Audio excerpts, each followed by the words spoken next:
شروع اللہ کا نام لے کر جو بڑا مہربان نہایت رحم والا ہے۔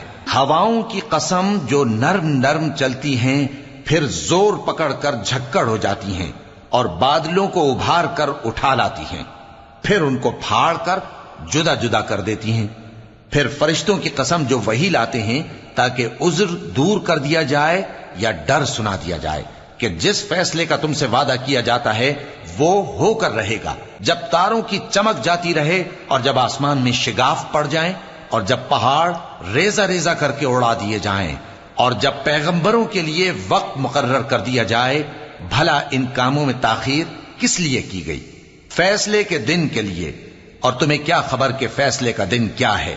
اس دن جھٹلانے والوں کے لیے خرابی ہوگی۔ کیا ہم نے پہلے لوگوں کو ہلاک نہیں کر ڈالا تھا؟ پھر ہم ان پچھلوں کو بھی ان کے پیچھے بھیج دیتے ہیں